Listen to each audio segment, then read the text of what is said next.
فاضل وہ یہ علم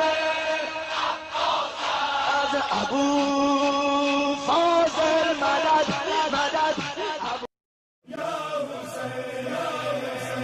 خدا را شو خدا را شو حسین جانم تو را دارم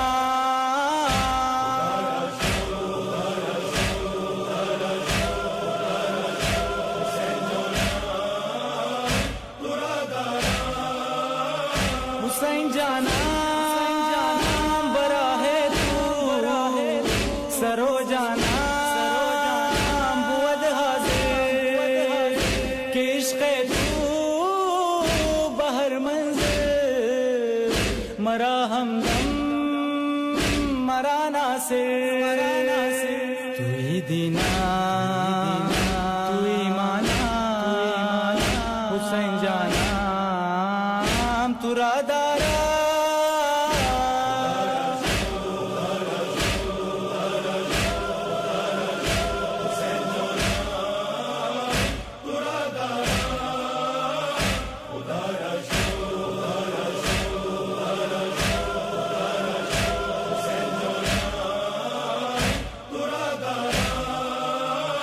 لہو بہتا ہے بہنے دو کہ جا جاتی ہے جانے دو چراغ ظلم گر ظالم جلاتا ہے جلانے دو بجھائیں گے لہو سے حسین جانا تو را دارا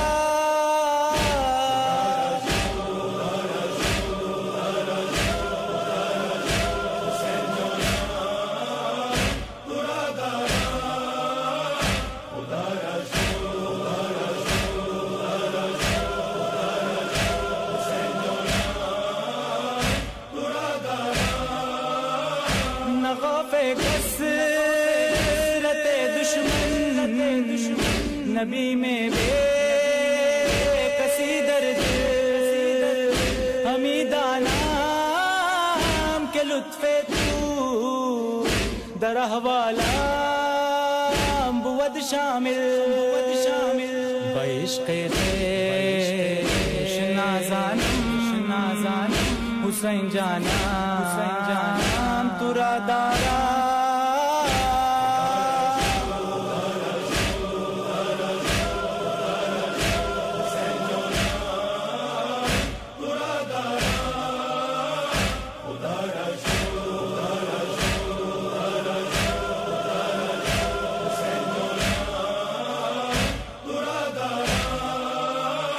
قسم عباس سوکھ بلکی قسم زینب کی چادر کی نہیں ممکن کہ رک جائے عزاداری یہ سرور کی نہ رک پائے گئے ماتم حسین جانم تو را دارا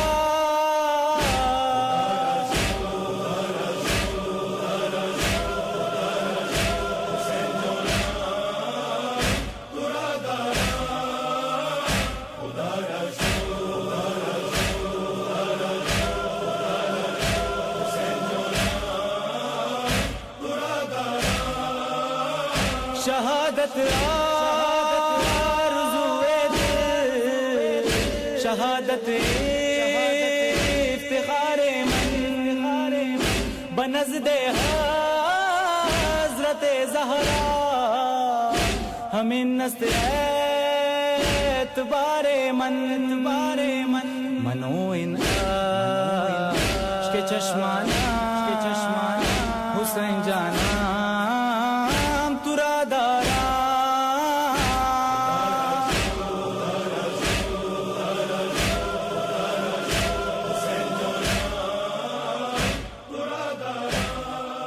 شہیدوں کی جو مائیں ہیں فرشتوں کا سلام ان پر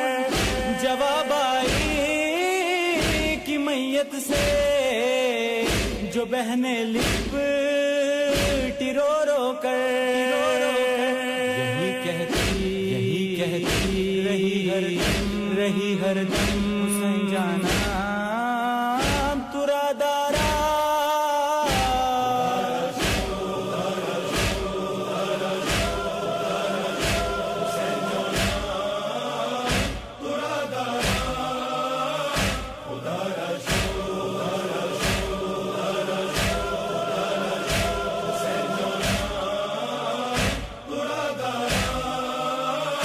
जफा के इस तसलसल की न कोई आखिरी हद है अब ऐसे में सहारा बस विलाए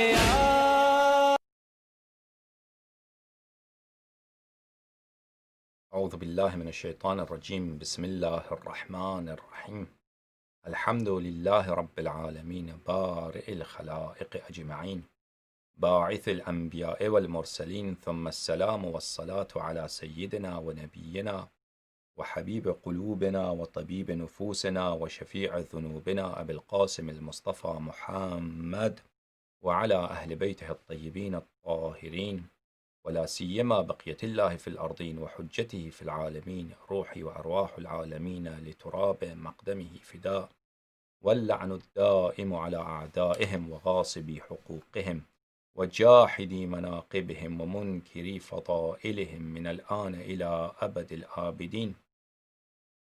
أعوذ بالله من الشيطان الرجيم. أم لهم شركاء شرعوا لهم من الدين ما لم يأذن به الله ولولا كلمة الفصل لقضي بينهم وإن الظالمين لهم عذاب أليم. بسم الله الرحمن الرحيم.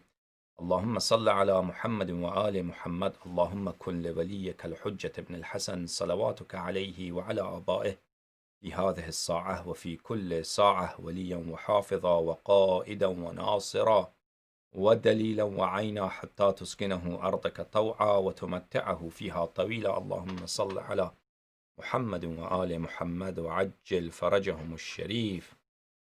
I extend to you my greetings of respect and peace. Assalamu alaikum. May Allah bless you and give you health wherever you are and wherever you are watching this program. Our discussion on the topic of Taqlid has reached the study of the hadith by Al-Imam Al-Hasan Al-Askari alayhi salam. This hadith is a lengthy hadith.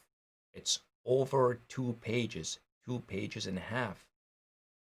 And commonly only one segment of this hadith, one sentence from this lengthy hadith is quoted by those who want to convince you of the validity of taqlid.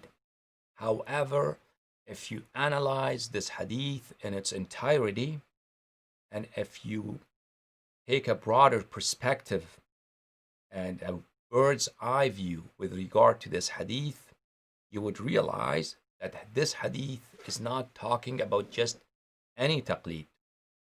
Furthermore, you will find out this hadith is not talking about the taqlid that's prevalent and practiced widely today amongst the Shia. This hadith is talking about a different type of taqlid, which is to accept the narration of a narrator without the ability to verify his truthfulness, without the ability to verify the authenticity of that narration. So this taqlid, inshallah tabaraka wa ta'ala, as you have seen so far in my 2 speeches on this hadith, and you will see in the rest of this hadith is not talking about the taqlid that is practiced today. This is talking about how to accept hadith, especially so if we cannot read books and if we are illiterate and we do not have the ability to go to books of Ahlul Bayt alayhim as-salatu was-salam. Since this speech is a continuation of the speeches, 2 last speeches on this hadith, I urge you to to watch those lectures and listen to those lectures carefully.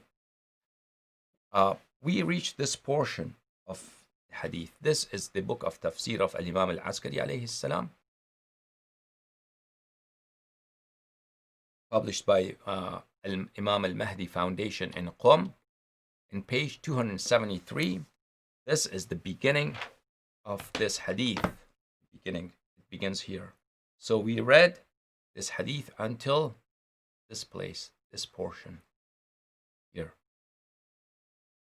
And to sum up what we studied so far, Allah Ta'ala, He condemns those Jews who could not read, but they relied upon the words of their scholars whom they knew they were corrupt. They relied upon the narrations of their clergymen whom they knew who were very corrupt and who were not reliable and who were liars. Allah condemned them. So this a Shia person, as the Imam alayhi salatu wasalam, accepting narrations of scholars is not specific and exclusive to Jews. This is also practiced by the Shia. So if this acceptance of narrations of scholars is something for which the common Jews, illiterate Jews, are condemned, Shia should also be condemned for this matter, because common Shia cannot read books and they rely upon their scholars and their narrations.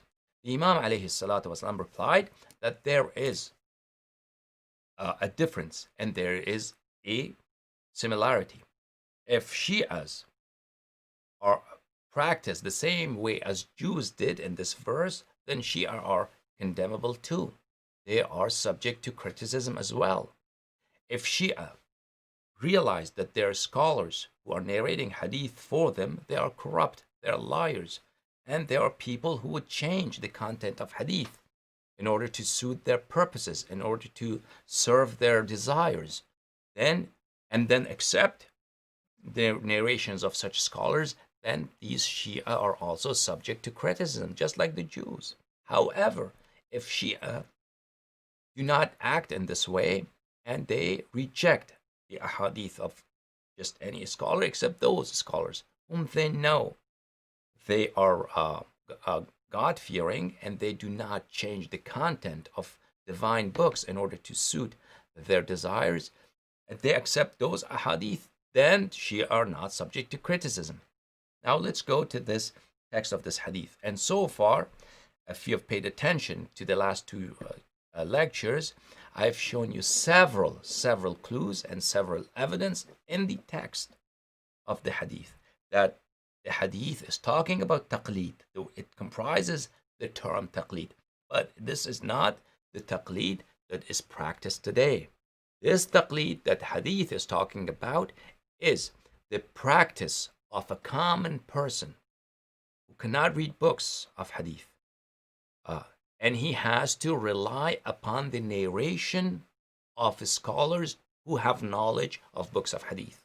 So this hadith is talking about taqlid. Which taqlid? The taqlid that is the acceptance of hadith by a common person from a scholar who narrates hadith. The taqlid that's practiced today is that a common person accepts the fatwa, the verdict, not the narration, of a jurist and treats it as a sacred law, as the divine law. So this hadith comprised taqlid, and however, there's a difference in the meaning of taqlid that has been used in this hadith. So because this hadith is also considered unreliable by majority of mujtahideen, it's not good for them anyways. Even if we set the dispute aside and accept the reliability of this hadith will still not prove the taqlid that's desirable for the mujtahideen and for the jurists. The taqlid that is proved from this hadith is a taqlid that serves our understanding, our interpretation of the path of Ahlul Bayt alayhim as-salatu was-salam, which is to follow Ahlul Bayt alayhim as-salatu was-salam and to follow their words. Now, inshallah tabaraka wa ta'ala, once I've read the entirety of this hadith for you, and I translate the entirety of the passages of this holy hadith to you, then inshallah tabaraka wa ta'ala, with the help of Allah, I will show to you many admissions, many confessions, many references by great and respected jurists that they have affirmed that this taqlid mentioned in this hadith does not refer to the acceptance of fatwa. This taqlid is acceptance of narration. So hopefully, inshallah tabaraka wa ta'ala, I'm clear to you, and hopefully you understand what I'm trying to explain. So, Al-Imam alayhi salam said, إن عوام اليهود كانوا قد عرفوا علماءهم بالكذب الصراح وبأكل الحرام وبالرشا.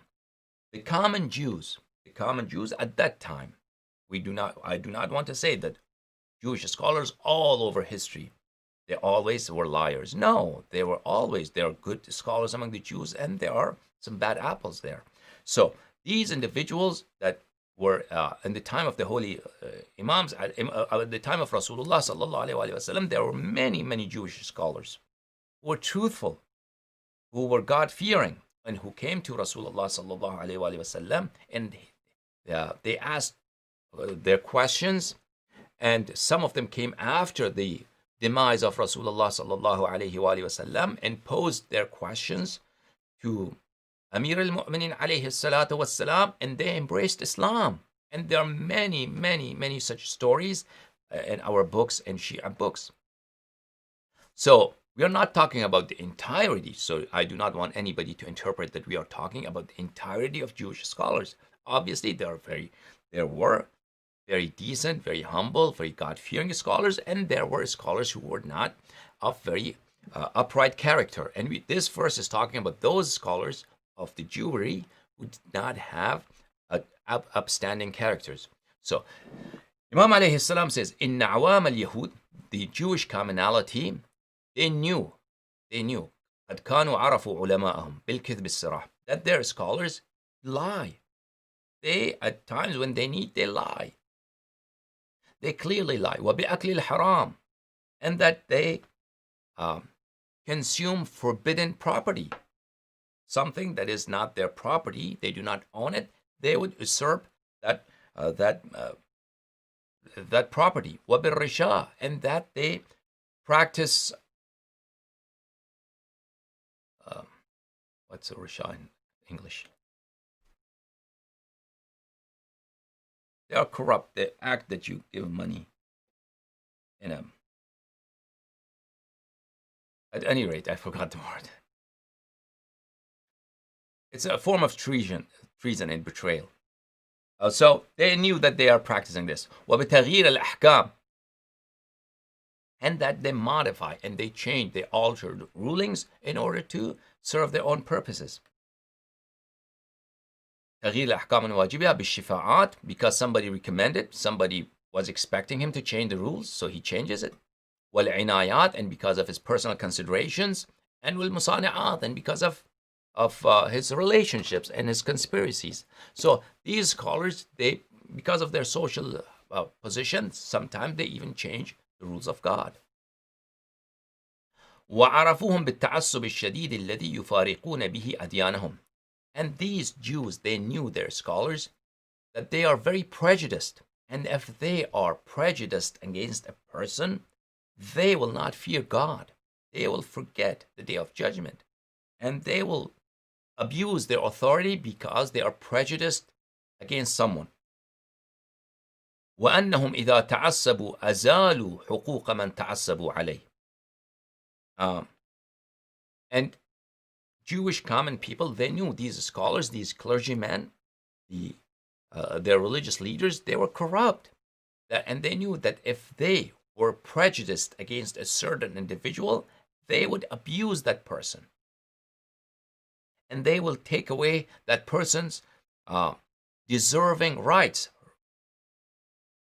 وأعطوا ما لا يستحقه ممن تعصبوا له من أموال غيرهم. And these people knew that their clerics, if they were prejudiced in favor of someone, they would support that person with properties, with money, with things that did not belong to those individuals. And they would take from other people and grant it to those people whom they favored.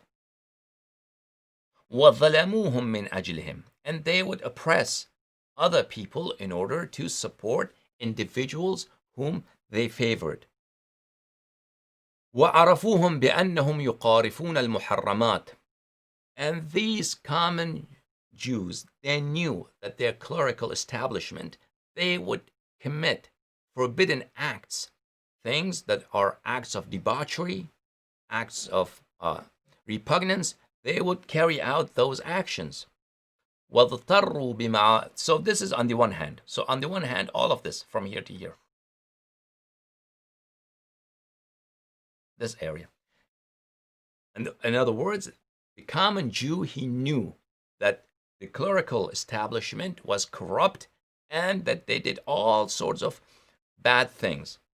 On the other hand, they also knew وَاضْطَرُّوا بِمَعَارِفِ قُلُوبِهِمْ إِلَىٰ أَنَّ مَنْ فَعَلَ مَا يَفْعَلُونَهُ فَهُوَ فَاسِقٌ. They also knew that if they clearly knew in their hearts that if a person is of such a character that he is so corrupt, such a person cannot be followed in the matters that pertain to religion. It's not permissible to follow such a person. That such a person is corrupt. لا يجوز أن يصدق على الله ولا على الوسائط بين الخلق وبين الله. The common Jew knew that such a person may not be relied upon when he is narrating from Allah and narrating from the emissaries of Allah. So again, we are talking about narration, because clerics are narrating from Moses alayhi salam and from the heirs of Moses alayhi salam, and they're narrating also from Allah, from God. So the common Jew knew that these clerics are very men of very bad character, and such people may not be relied upon when they narrate and when they quote and when they give reference of the Torah. فَلِذَلِكَ, for this purpose, for this reason, ذَمَّهُمُ اللَّهُ لَمَّا قَلَدُوا مَنْ عَرَفُوا. Because, for this reason, because they taqlid, they did it, the common Jew did taqlid of these individuals whom he knows that they are corrupt and they should not be relied upon. And he does their taqlid. And the taqlid that we are talking about, again, clearly, Imam alayhi salatu wasalam mentioned that it means relying upon when he's quoting Allah, quoting the emissaries of Allah, prophets and their heirs. وَمَنْ قَدْ عَلِمُوا أَنَّهُ لَا يَجُوزُ قَبُولُ خَبَرِهِ. And because such a person, such a common Jew, he knows that such a corrupt scholar, his narration may not be accepted. His narration should be rejected. When he narrates, when he quotes that this is written in the book, he should not be believed. So he should not be trusted. So again, we are not talking about the taqlid that we are practicing today. We are talking about taqlid, which means accepting someone's narration. وَلَا تَصْدِيقُهُ فِي حِكَايَتِهِ. That such a person may not be trusted in his narration. Clear words of hadith. I'm translating to you verbatim. وَلَا الْعَمَلُ بِمَا يُؤَدِّيهِ إِلَيْهِمْ عَمَّنْ لَمْ يُشَاهِدُوهُ. The common Jew knows that this person is corrupt, and such a corrupt person, when he is delivering a message from a person that he has not seen. So the common Jew has not met Moses alayhi salam, but he knows that this is a corrupt person, a corrupt clergyman. When he is quoting from Moses, that Moses whom he has not met, he should not rely upon his quotation. He should not rely upon the delivery of that message from Moses, from this person. He knows that. وَوَجَبَ عَلَيْهِمْ أن نظروا بأنفسهم في أمر رسول الله صلى الله عليه وآله وسلم إذ كانت دلائله أوضح من أن تخفى وأشهر من أن لا تظهر عليهم. So for this reason, Allah condemned them. And it was obligatory and compulsory for that common Jew to verify the claim of Rasulullah sallallahu alaihi wasallam by himself, because there were other scholars, Jewish scholars, who were reliable, who were truthful, who were God-fearing. He could have gone to those scholars. And again, he could have come to Rasulullah sallallahu alaihi wasallam himself. And because Rasulullah sallallahu alaihi wasallam's evidence for the truthfulness of his claim, Rasulullah sallallahu alaihi wasallam's miracles, Rasulullah sallallahu alaihi wasallam's extraordinary affairs, Rasulullah sallallahu alaihi wasallam's proofs for the truth of his claim were many, and they were not concealed from anybody, and they could not have remained concealed from this common Jew had he made an effort to investigate and research the claim of Rasulullah sallallahu alaihi wasallam. Instead, he just relied upon whatever the Jewish scholar was quoting from a book that this person could not read himself. So the Jewish scholar is quoting to him, and he is changing all the message, and the common Jew is misled, while the common Jew knows that this person is not a truthful person, and this person is not a reliable person. For this reason, Allah condemned them. And if common Shia do the same thing, if the common Shia knows a person, a scholar, who is of such a character that he does not fear Allah, and if it suits his purpose, he will take another person's property, and he commits acts of debauchery, and then he accepts his narrations. So such a Shia is also subject to condemnation, just like the Jew. وكذلك عوام أمتنا. Likewise are our Shia. إذا عرفوا من فقهائهم الفسق الظاهر. If our Shia, if they see their scholars, faqih, in the times of the holy Imams alayhim salam, the word faqih does not mean a jurist. Mujtahid, ijtihad, the jurisprudence that we have today, there's a branch of knowledge, a field of study that's called fiqh, jurisprudence. Today, this was not established amongst the Shia in the time of the holy Imams alayhim salam. So the word fiqh is used in the traditions of the holy Imams alayhim salam in its literal sense. What is the literal sense of the word fiqh in the parlance of hadith? It means a person of knowledge, a person of in-depth knowledge. A person of in-depth knowledge of religion at the time of the holy Imams alayhim salatu wassalam was a person who knew the ahadith well, who knew the ahadith, which ones are not reliable, which ahadith were fake, and he knew if there was a hadith that carried figurative speech, a hadith that carried words and taqiyya, a hadith that was transmitted under the conditions of duress and taqiyya, and a hadith that had corollary meanings. And he knew all those situations, and he knew if there is a seeming contradiction between two ahadith, how to reconcile these two seemingly contradictory ahadith. If a person had knowledge of these areas, such a person was considered a faqih. And this was not limited only to halal and haram, rulings that pertain to our activities. This also comprised and encircled the areas of beliefs and areas of akhlaq and history of Islam and tafsir of the Noble Quran. So fiqh in the times of the holy Imams alayhim salatu wasalam in hadith has a very wider meaning. The fiqh that we have today was established, this meaning which is a specific field of study, field of ijtihad, jurisprudence. This was established in Shi'ism many centuries later after the holy Imams alayhim salam, as I established for you and showed to you from the book of Al-Mabsut of Shaykh al-Tusi rahimahullah in the previous lectures. So please refer to those previous lectures, inshallah tabaraka wa ta'ala. Okay.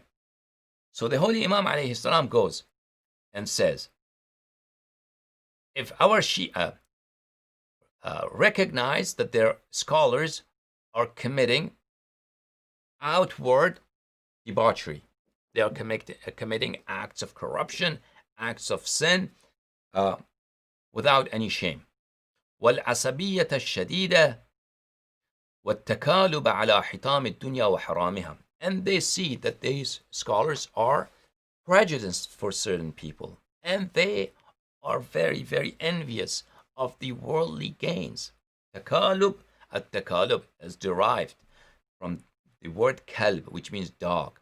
So they get into dog fights for the sake of worldly gains. These scholars get into dog fights, dirty fights for worldly gains. وإهلاك من يتعصبون عليه. And they, if they are prejudiced against a certain individual, they would want to destroy him. They would want his destruction. وإن كان لإصلاح أمره مستحقا. Even though such a person is worthy of respect, worthy to be followed, worthy to be listened to. وبالترفق بالبر والإحسان على من تعصبوا له. And if our Shia see that their scholars are so corrupt that if they favor a person, if they are prejudiced in favor of a certain individual or a certain group, they will shower good deeds, they will shower gifts, they will shower every kind of support on that person that they are prejudiced towards. وإن كان للإذلال والإهانة مستحقا.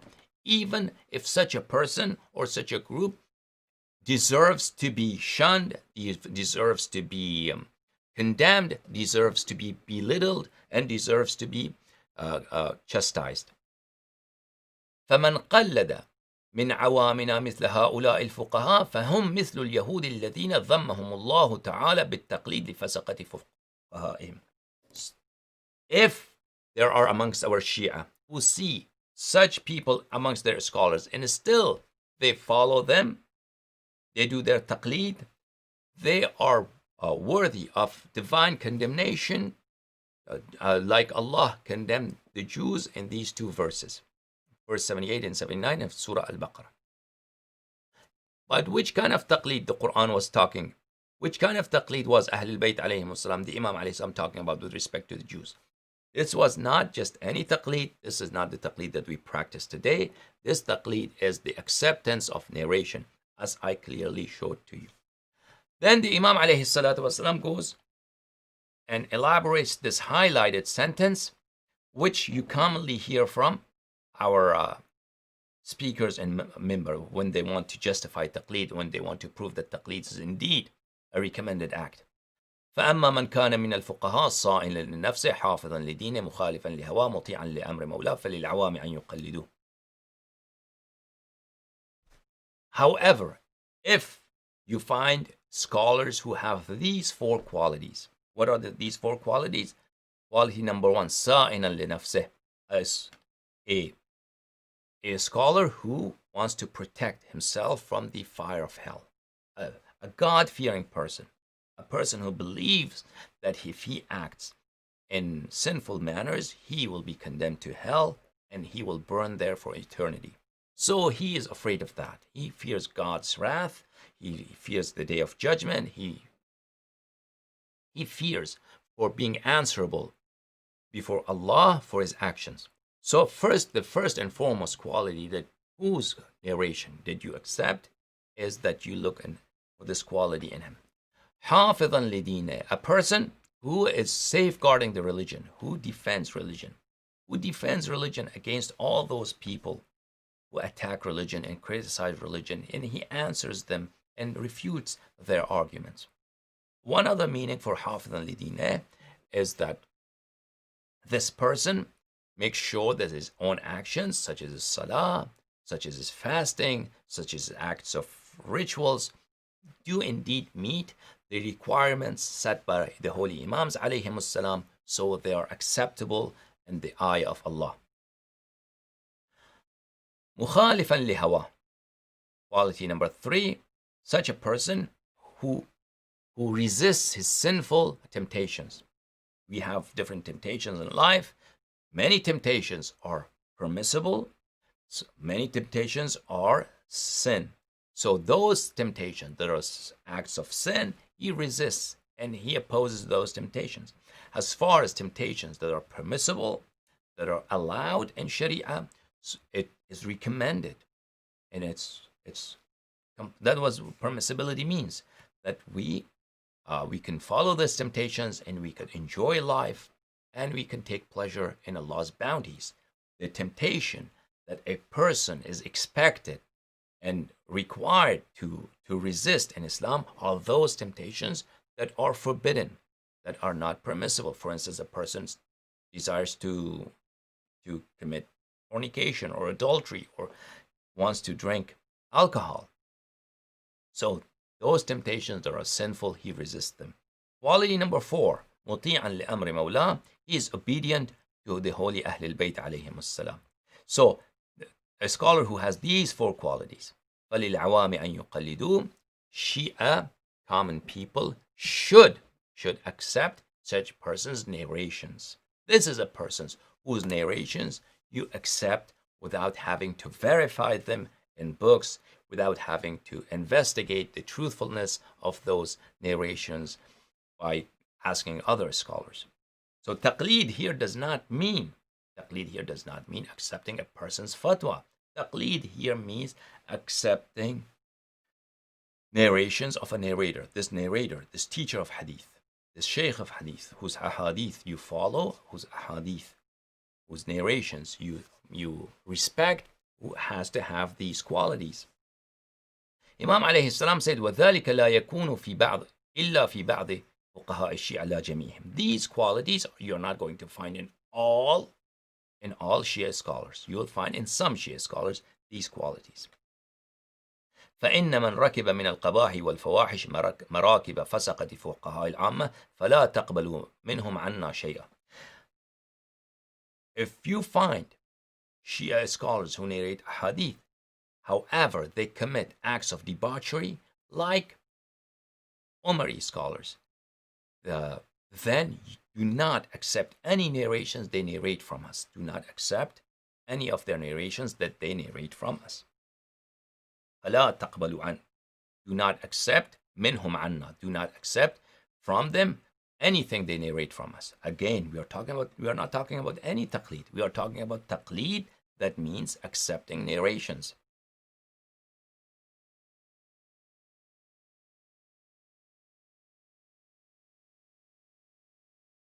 وَلَا كَرَامَةَ لَهُمْ. Such individuals do not have any respect. وإنما كثر التخليط فيما يتحمل عنا أهل البيت لذلك فيما يتحمل عنا أهل البيت يتحمل. For this very reason, that some people, not all people who narrate our hadith, they are God-fearing and they have these qualities. And some people who narrate hadith from us are sinful people, corrupt people. For that reason, there is a mixture of false hadith and true ahadith that have been narrated from us, Ahl al-Bayt alayhim as-salatu was-salam. One point that I have to clarify, that I have to pinpoint at this stage, and inshallah in the future, if Allah gives me the ability and the opportunity to deliver lectures on the reliability and authenticity of Shia ahadith, and I will delve at that time in greater detail. That point that I have to allude to at this occasion is that at the times of the holy Imams alayhim as-salam, there were individuals who were not men of upright character, who were narrators of ahadith, who would mix falsehood with true hadith, and who would promote their own agenda under the cloak of being narrators from Ahlul Bayt alayhim as-salatu was-salam. However, there were also great many other Shia narrators who were God-fearing individuals and who were truthful their words and who followed Ahlul Bayt alayhim as-salatu was-salam immensely, and who were submissive to the path of Ahlul Bayt alayhim as-salam in every way. And the holy Imams alayhim as-salatu was-salam were not careless not to expose those individuals who Shias should shun. So those individuals who were corrupt, who would mix their own opinions, who would mix their own falsehood with ahadith and promote their own worldly objectives, the holy Imams alayhim salam at that time exposed them. The holy Imams alayhim salatu wasalam in their own errors, they showed to the Shia who are these individuals, and they Shia should avoid them and should shun them. So their ahadith, their narrations never got a chance to be mixed with the ahadith of Shia. You understand? So the books that have reached us, these books have not, they have reached us after great amount of wakefulness and great amount of carefulness and great amount of caution not to mix hadith that have come by sources that are not pure sources.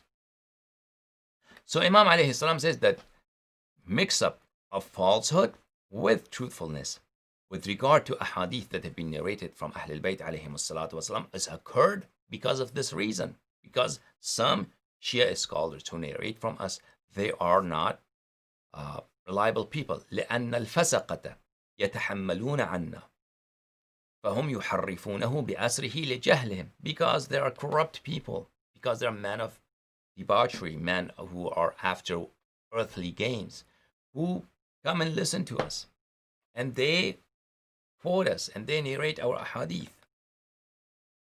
And then what they do, and then they go and misinterpret, and they change, they alter our words totally, because they are corrupt, or because they are ignorant. ويضعون الأشياء على غير مواضعها ووجوهها لقلة معرفتهم. And they misinterpret our words, and they change the meaning of our words because of their ignorance and lack of knowledge. وآخرين يتعمدون الكذب علينا ليجروا من عرض الدنيا ما هو زادهم إلى نار جهنم. And there are others who falsify hadith, who make fake hadith and attribute those false statements to us Ahlul Bayt alayhim salam in order to promote their own worldly gains, in order to reach their own worldly objectives. And then there's another group. ومنهم قوم نصاب لا يقدرون على القدح فينا يتعلمون بعض علومنا الصحيحة ويتوجهون به عند شيعتنا وينتقصون بنا عند نصابنا. And then there is another qawm who are in reality our enemy. They are our enemies. They do not like us. They do not follow us. They come and listen to our ahadith, and they use these ahadith, our narrations, to do what? يتعلمون بعض علومنا الصحيحة. They learn some of our ahadith. They learn when ilm is used in the hadith of Ahlul Bayt alayhim salam, the majority of time it means hadith. These individuals who are our enemies, who dislike us, and it's not always that Nasib is a person who says, I hate Ahlul Bayt alayhim salam and I despise Ahlul Bayt alayhim salam. Let me show you this hadith.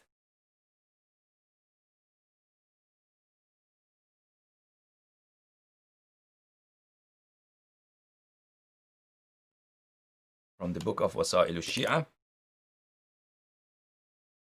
This is Wasa'il al-Shi'a إلى تحصيل مسائل الشريعة لشيخ الحر العاملي, volume number 9, published by مؤسسة آل البيت عليهم السلام, page number 486, hadith number 12,548, says Al-Imam al-Sadiq عليه السلام: ليس الناصب من نسب لنا أهل البيت. Who is a nasibi? Nasibi is not a person who despises Ahlul Bayt alayhim salam, who has enmity towards Ahlul Bayt alayhim salam. That's not a nasibi. لأنك لا تجد أحدا يقول أنا أبغض محمدا وآل محمد عليهم السلام. Because you will never find a person who would say, I hate, I oppose, I despise Rasulullah sallallahu alayhi wa sallam and his holy household. Nobody says that. Nobody says that. Even Nawasib today. Ibn Taymiyyah in his books, he clearly states that love of Ahlul Bayt alayhim salam is obligatory. So you do not find any person among the various sects of Muslims who would claim that I despise Ahlul Bayt alayhim salam. I despise Rasulullah sallallahu alayhi wa sallam in his household. Nobody says that. So who is a Nasibi? Such a person is not a Nasibi because such a person doesn't exist. Who is a Nasibi? ولكن الناصب من نسب لكم وهو يعلم أنكم تتولون وأنكم من شيعتنا. Nasibi is a person. Nasibi is a person who opposes and despises you. And he knows that you love us and you follow us. So a Nasibi is not a person who despises Ahlul Bayt alayhim salam, because there is no sect in Islam that you would find who would proclaim and admit that we despise the holy household of Rasulullah sallallahu alayhi wa sallam. Nasibi is a person who opposes the Shia, and he knows that he loves Ahlul Bayt alayhim salam and he follows Ahlul Bayt alayhim salam. And then goes Shaykh Al-Hurr Al-Amili in the next page. وَفِي مَعْنَاهُ أَحَادِيثُ كَثِيرَةٌ فِي تَفْسِيرِ النَّاصِب. And he says that there are many other hadith that strengthen and certify and authenticate this interpretation of Nasib. That this is the meaning of Nasibi. As Nasibi is a person who opposes the Shia. And if you understand this, then you realize that this Nasibi, this sort of Nasibi, there are many sects in Islam who despise the Shia because none of them say we hate Ahlul Bayt alayhim salam. All of them, the Takfiris, the Wahhabis, all of them, they claim that they love Ahlul Bayt alayhim salam. But they hate Shia and they oppose Shia, and they are determined to, at least they wouldn't mind that Shias are destroyed. So, and one is encouraged to think that are there any such sects amongst the so-called Shia who hate us because we love Shia, we love Ahlul Bayt alayhim salam, because we love Ahlul Bayt alayhim salam, because we follow Ahlul Bayt alayhim salam, the revolutionary faction amongst us. Do they hate us? I think that is true, really. They despise us, and they know. At least they're scholars, upper level scholars, they know. I'm talking about followers of Khomeini and followers of Khamenei. And many followers of the Maraji and Najaf al-Ashraf. They're common folks, they do not know that probably. The common folks, the Awam, they think that they follow Ahlul Bayt alayhim salam, and we do not follow Ahlul Bayt alayhim salam. But their scholars know that. Their scholars know, and the contrary is true, that we follow Ahlul Bayt alayhim salam. We the Wila'i Shia, we the Shia who do not, we are not impressed by the idea of Wilayatul Faqih. We are not impressed by Marji'iyya. We who oppose the revolution of Khomeini's revolution, their top leaders, they know that truly we follow Ahlul Bayt alayhim salam, and they are wrong, and they still oppose us, and they still despise us, and they wouldn't mind to kill us, really. So, and if you understand this meaning of Nasibi, then you would realize that they would realize that Nasibi are amongst the Shia too, so-called Shia. وَمِنْهُمْ قَوْمٌ نُصَّابٌ لَا يَقْدِرُونَ عَلَى الْقَدْحِ فِينَا. And amongst those who come to narrate from us, amongst them there are Nawasib. These Nawasib, they can never mention us in ill terms, in negative terms. They cannot shed us in negative light. They cannot mention us in negative terms. They cannot, they know they cannot criticize us Ahlul Bayt alayhim as-salam. Is it true about the many Shia scholars? That's very much applicable to today's Shia scholars. يتعلمون بعض علومنا الصحيحة فيتوجهون به عند شيعتنا. They learn some of our teachings, some of our true teachings they learn, and for that, for these teachings, they gain some prestige amongst our Shia. They gain some prestige, some respect amongst our Shia. وَيَنْتَقِصُونَ بِنَا عِنْدَنَا الصَّابِنَا. And then they bring down our status. They bring down our status before our enemies, before the Nawasib.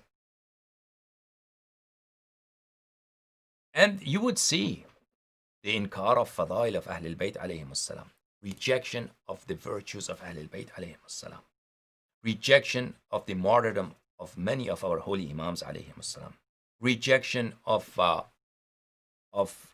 azab and mourning for many Ahlul Bayt alayhim as-salam by leaders of the revolutionary faction. That this description of the holy Imam alayhi salatu wasalam is clearly applicable to them, that they bring down by rejecting the isma many a time, by rejecting their fadail.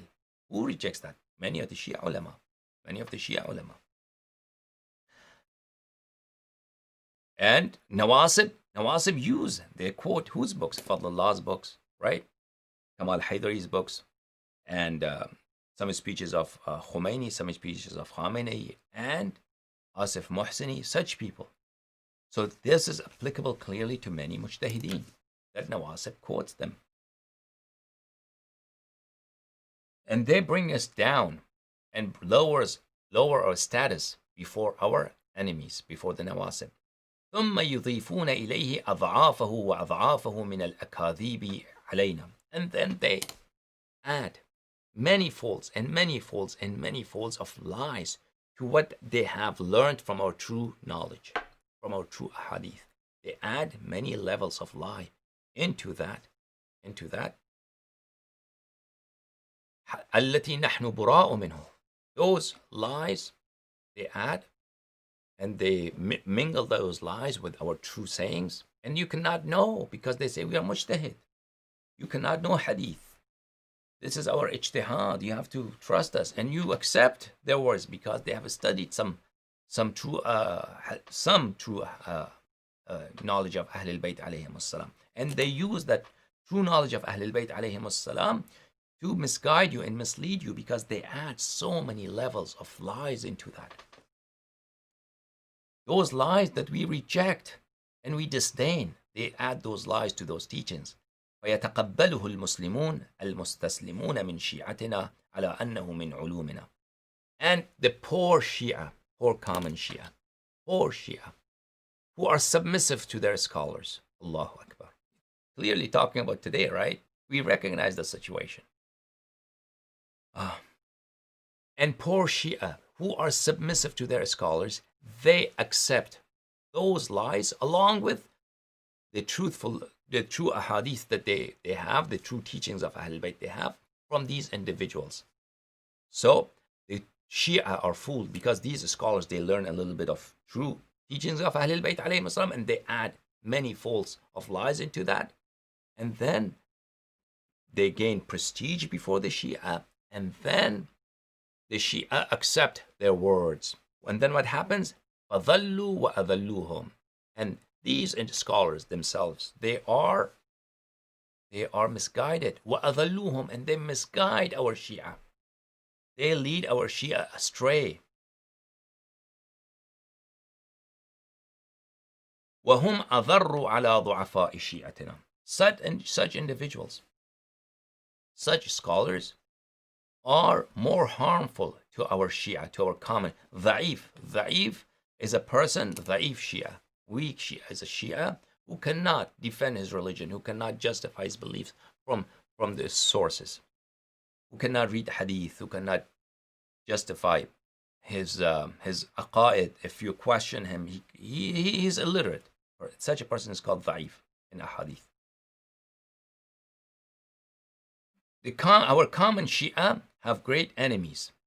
Such scholars, such Shia scholars, are more harmful to our common Shia, more harmful than the army of Yazid. Their harm is greater to our Shia than the army of Yazid's harm against whom? Against Al-Hussein ibn Ali alayhim as-salam, against Imam Hussein alayhi salam and his companions. So, which kind of harm did the army of Yazid inflict upon Imam Hussein alayhi salam and his companions? Great harm, right? Scholars who do this, they are of greater harm against our Shia than the army of Yazid against Imam Hussein alayhi salam. فإنهم يسلبونهم الأرواح والأموال. Because such scholars not only attack their souls, they also such scholars not only attack their property, they also attack their souls, they attack their faith, they attack their iman. وللمسلوبين عند الله أفضل الأحوال لما لحقهم من أعدائهم. And a person who has just lost his property, his body, but his soul, his iman, his faith is complete before Allah, he has great reward before Allah. وهؤلاء علماء السوء الناصبون المشبهون بأنهم لنا موالون ولأعدائنا معادون. Those evil scholars, علماء السوء, those evil scholars, الناصبون, who are our enemies in reality. المشبهون بأنهم لنا موالون. They pretend that they love us. And they pretend that they are enemies of our enemies. They pretend. All of that is an act. All of that is not sincere. These evil scholars who are our enemies, but they pretend that they love us. And they pretend that they are against our enemies. Right? يدخلون الشك والشبهة على ضعفاء شيئتنا. They cast doubt. They cast doubts in the hearts of our Shia. They do not defend the madhab. Rather, they cast doubt in the hearts of the Shia. فيضلونهم ويمنعونهم عن قصد الحق المصيب. So these scholars, they lead these weak Shia, these common Shia, astray, and they obstruct their path from following the right path, the right of Ahl al-Bayt alayhim as-salatu was-salam.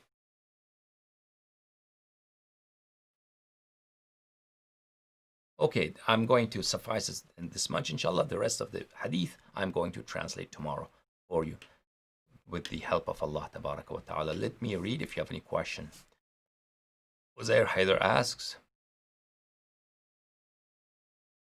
is there any book in Urdu or English which is a compilation of hadith or all basic fiqh masail, like how to perform ablution and prayers? I do not know. Maybe there is, maybe there is not. I do not read Urdu books, and I do not read English books on Islam, on Shiism, so I don't know. There have been some books that have been translated into English, books of hadith. I don't know how good they are, and I don't know how vast they are, how comprehensive they are. I'm sorry, my knowledge is limited in that regard.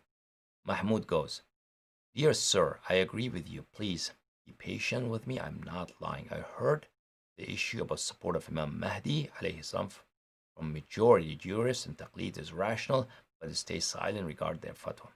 I don't know what you mean.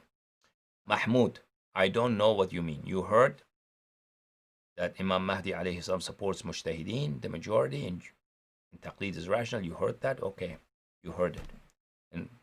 And it's not true. Then goes Mahmoud, love you and appreciate you and agree with you. Just asking their question to answer them. Well, you didn't ask any questions, so how can I answer? And he goes, I have a question. Is Ilm al-Rijal something which Umaris have made? If so, how do we know if a hadith is true or not? Ilm al-Rijal doesn't have to do anything with the truthfulness of a hadith. Okay? Ilm al-Rijal. Umaris have Ilm al-Rijal. there's ilm al-rijal in Shia. There are two different things, okay? You don't even know what ilm al-rijal is. So, and how do you know what is a true hadith or not? Then I'll explain to you. Rijal doesn't have much to do with that, okay? Inshallah tabaraka wa ta'ala, this will come. Explanation of that will come. You are talking about something you do not know. That is the problem. You do not know. You've heard there's ilm al-rijal. You've heard there's ilm al-rijal. We know the truthfulness of hadith through ilm al-rijal. These are all misconceptions that you have in your mind. And you think Shia ilm al-rijal is wrong. All these misconceptions, they have to be clarified, okay? There are layers of misconception and ignorance. They have to be one by one removed, and it takes time because scholars do not explain these matters to you. And if they explain these matters to you, they explain wrong. They do not know themselves. So there's great amount of confusion and mistake. So inshallah tabaraka wa ta'ala, this will take time. You have to wait, ask questions that pertain to this topic, that pertain to this hadith. Ask me a question about this hadith. About topics outside this lecture, I'm not bound to answer them, okay? Especially if they require detail.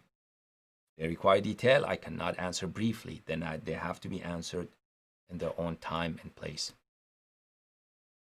I apologize if you're thinking that I'm asking this question just to make fun of you.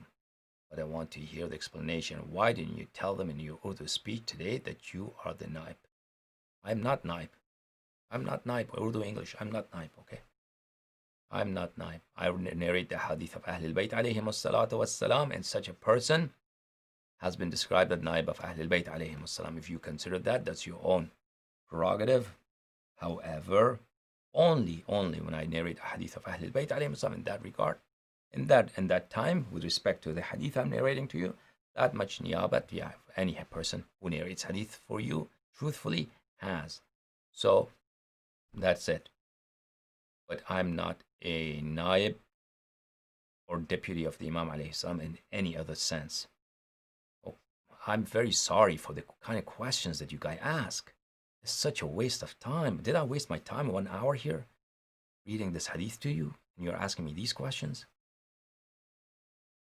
Okay. Hamid Haidari goes, Salam dear Sheikh, thank you for, it's very, very discouraging when you deliver a lecture and you don't get the feedback that people understood you, right?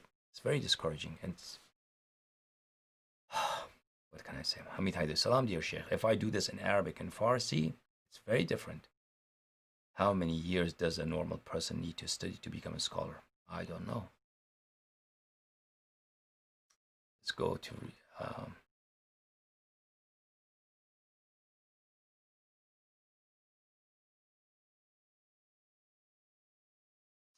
okay. May Allah bless you all. Allahumma salli ala Muhammad wa ali Muhammad. Allahumma kun li waliyaka al-hujjat ibn al-Hasan. صلواتك عليه وعلى آبائه في هذه الساعة وفي كل ساعة وليا وحافظا وقائدا وناصرا ودليلا وعينا حتى تسكنه أرضك طوعا وتمتعه فيها طويلا. اللهم صل على محمد وآل محمد. يا علي مدد.